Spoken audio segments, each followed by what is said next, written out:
بسم اللہ الرحمن الرحیم۔ ہم جتنی بھی عبادات کرتے ہیں،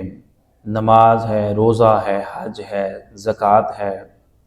ارکان اسلام ادا کرتے ہیں یا اعمال صالحہ کرتے ہیں، ان سب کا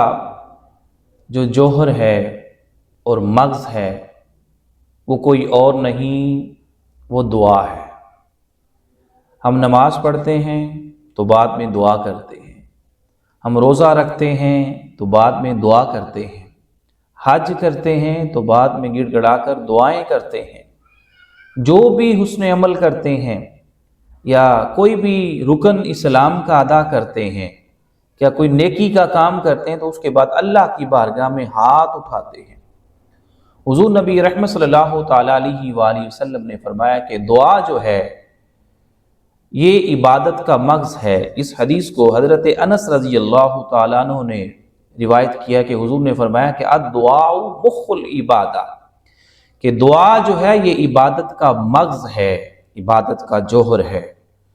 اور حضور نبی رحمت صلی اللہ تعالیٰ علیہ وآلہ وسلم نے فرمایا کہ اللہ رب العزت فرماتا ہے کہ لوگو تم مجھ سے دعا مانگا کرو اور میں تمہیں عطا کروں گا، اور اگر تم مجھ سے دعا مانگتے رہو گے تو میں تمہیں بخشتا رہوں گا، اور اگر تمہارے گناہ آسمان بالا کی حدوں کو، وسعتوں کو چھونے لگ پڑیں اور پھر بھی تم مجھ سے مانگو گے دعا تو پھر بھی میں تمہارے گناہوں کو بخشتا چلا جاؤں گا، اور اگر تمہارے گناہ اتنے زیادہ ہو جائیں کہ زمین کی وسعت کے برابر پھیل جائیں تو اگر پھر بھی تم میری بارگاہ میں آؤ گے تو تمہارے وہ زمین کے برابر، زمین کی وسعت کے برابر جتنے بھی تمہارے گناہ ہوں گے میں اس کو بھی بخش دیتا ہوں۔ تو دعا جو ہے یہ عبادت کا مغز ہے۔ حضرت ابو ہریرہ رضی اللہ تعالیٰ عنہ سے مروی ہے کہ حضور نبی رحمت صلی اللہ تعالیٰ علیہ وآلہ وسلم نے فرمایا کہ اللہ رب العزت کی بارگاہ میں دعا سے زیادہ کوئی چیز اور محترم اور مکرم ہے ہی نہیں۔ دعا سے زیادہ کوئی اور چیز اللہ کی بارگاہ میں محترم اور مکرم نہیں ہے۔ حضرت ابو ہریرہ رضی اللہ تعالیٰ عنہ سے مروی ہے کہ حضور نبی کریم صلی اللہ تعالیٰ علیہ وآلہ وسلم نے فرمایا کہ جسے پسند ہو کہ اللہ تعالیٰ اس کی مشکلات اور تکالیف کے وقت اس کی دعا کو قبول کرے تو اسے چاہیے کہ وہ اپنی خوشحالی کے وقت بھی، اپنی خوشحالی کے اوقات میں بھی اس رب کائنات کی بارگاہ میں دعا کرتا رہے۔ اسی طرح حضرت سلیمان علیہ السلام رضی اللہ تعالیٰ عنہ سے روایت ہے کہ حضور نبی رحمت صلی اللہ تعالیٰ علیہ وآلہ وسلم نے فرمایا کہ دعا کے علاوہ کوئی چیز تقدیر کو نہیں رد کر سکتی، اور نیکی کے علاوہ کوئی چیز عمر کو بھی بڑھا نہیں سکتی۔ حضرت انس بن مالک رضی اللہ تعالیٰ عنہ سے مروی ہے کہ حضور نبی رحمت صلی اللہ تعالیٰ علیہ وآلہ وسلم نے فرمایا کہ اذان اور اقامت کے درمیان ان لمحات میں مانگی گئی دعا جو ہے وہ کبھی رد ہوتی ہی نہیں ہے، کبھی بھی رد نہیں ہوتی۔ حضرت ابو دردہ رضی اللہ تعالیٰ عنہ سے مروی ہے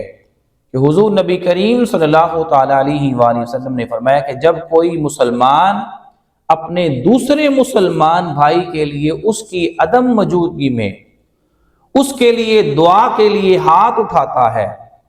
تو اللہ رب العزت اس دعا کو قبول کرتا ہے، اور اس کے اوپر ایک فرشتہ جو ہے وہ مقرر کر دیتا ہے،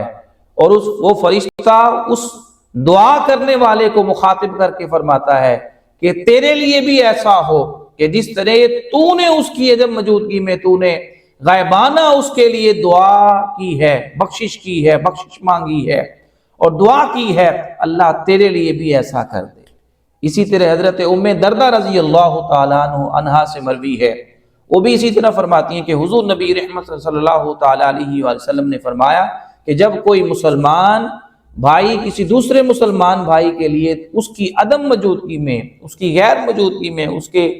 دوری میں اس کے لیے دعا کرتا ہے تو اللہ رب العزت ایک تو اس کی دعا کو قبول کرتا ہے کیونکہ اس میں دکھاوا نہیں ہوتا، ریاکاری نہیں ہوتی، اس میں کوئی اور تصنع اور بناوٹ نہیں ہوتی، وہ غائبانہ اس کے لیے اللہ سے دعا مانگ رہا ہوتا ہے، اور اللہ اس فرشتے کو اس کے اوپر مقرر کر دیتا ہے جب تک وہ دعا مانگتا رہتا ہے، اور اللہ اس دعا کو قبول کرتا ہے اور اس فرشتے کو مخاطب کرتا ہے اللہ رب العزت کہ اے فرشتے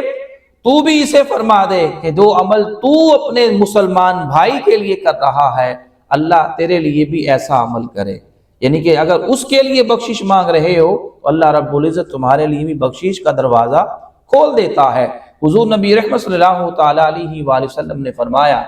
کہ 3 لوگوں کی دعائیں جو ہیں وہ کبھی رد نہیں ہوتی۔ ایک مظلوم کی دعا کبھی رد نہیں ہوتی، ایک مسافر کی دعا کبھی رد نہیں ہوتی، اور دوسرا والد کی اپنی دعا بد دعا کی گئی وہ بھی کبھی رد نہیں ہوتی۔ اس لیے ضروری امر ہے کہ جن کے بچے ہیں، جن کی اولادیں ہیں، وہ اپنی اولاد کو کبھی بھی بد دعا نہ دیا کریں، چہ جائے کہ کوئی ایسا عمل ہو، ایسا لمحہ ہو کہ وہ دعا آپ کے کلمات جو ہیں وہ قبولیت کو پہنچ جائیں۔ حضور نبی رحمت صلی اللہ تعالی علیہ وسلم نے یہ بھی فرمایا کہ اگر کوئی والد اپنی اولاد کے حق میں کوئی دعا کرتا ہے تو اللہ رب العزت اس والد کی دعا کو پیغمبر اور نبی کی دعا کا مقام اور مرتبہ عطا کر دیتا ہے۔ تو دعا جو ہے یہ ہر عبادت کا مغز ہے، الدعاء مخ العبادہ، تو دعا جو ہے وہ کثرت سے کیا کریں۔ حضور نبی رحمت صلی اللہ تعالی علیہ وآلہ وسلم نے ساری زندگی جو ہے رب کائنات کی بارگاہ میں جو ہے وہ دعائیں کی ہیں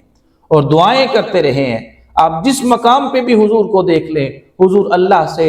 دعا کر رہے ہیں، امت کی دعا کر رہے ہیں، بخشش کی دعا کر رہے ہیں، آنے والی امت کی دعا کر رہے ہیں، جو چلے گئے ہیں ان کی بھی دعا کر رہے ہیں۔ تو حضور نبی رحمت صلی اللہ تعالی وسلم کو آپ جہاں بھی پائیں گے حضور اللہ سے دعا مانگا کرتے تھے، اور ہمیں بھی چاہیے کہ ہم کوئی بھی اگر کوئی حسن عمل کرتے ہیں، کوئی نیک کام کرتے ہیں، نماز پڑھتے ہیں، روزہ رکھتے ہیں، حج کرتے ہیں، کوئی بھی نیک کام کرتے ہیں، تو ہمیں بھی چاہیے کہ ہم اللہ رب العزت کی بارگاہ میں اپنے ہاتھوں کو اٹھا کر اس سے مانگیں۔ وہی ہر شے پہ قادر ہے، وہی ہر شے پہ قادر ہے، وہ ہماری تقدیر کو بھی بدل سکتا ہے۔ اور دعا جو ہے ایسی عبادت ہے کہ حضور نے فرمایا کہ یہ تقدیر کو بھی بدل دیتی ہے۔ تقدیر کو 2 چیزیں بدلتی ہیں، الدعاء رد البلا، بلاؤں کو بھی دعا جو ہے وہ بدل دیتی ہے، اور دوسرا صدقہ جو ہے یہ بھی بلاؤں کو ترک کر دیتا ہے، دور کر دیتا ہے۔ تو دعا جو ہے یہ بڑے بڑی جگہ پہ جو ہے وہ کام آ جایا کرتی ہے۔ یہ اس کا تعلق خدا کے ساتھ بندے کا ایک تعلق بن جاتا ہے، تو